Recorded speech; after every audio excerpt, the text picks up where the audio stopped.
લોકોનો શું વાંક આમાં? નિર્દોષ લોકોનો આમાં કશો જ વાગ નથી.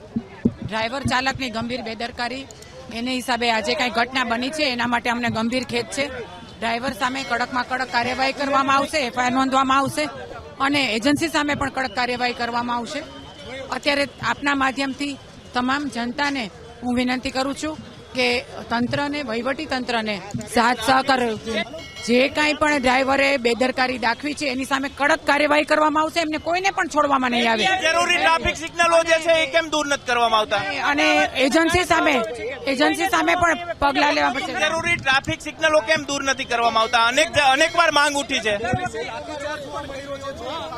લોકો, પોલીસે કોઈ લોકો પથ્થરમારો કરતા હતા એટલે માટે થઈને અકસ્માત પછી થયો છે. ફરી લોકો શાંત રહે, લોકો તંત્રને વ્યવસ્થામાં સહકાર આપે એ માટે કરવાનો છે.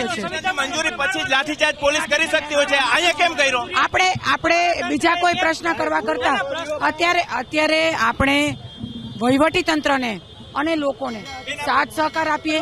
એક રાજકોટના ધારાસભ્ય છો, ટ્રાફિકની સમસ્યા કેમ હલ થતી નથી? ટ્રાફિક સિગ્નલો બહુ મૂકી દેવામાં, ટ્રાફિક સિગ્નલોનો કેમ ભંગ કર્યો? ડ્રાઈવર ચાલકની બેદરકારી છે અને જે એજન્સી છે એ તમામ સામે કાર્યવાહી કરવામાં આવશે.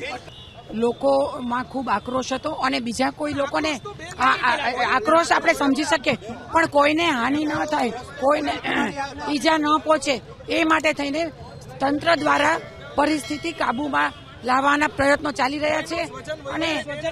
અને આપ સૌને પણ સાથ સહકાર છે કે આપ સૌ પણ એમાં સાથ સહકાર આપો એવી વિનંતી છે.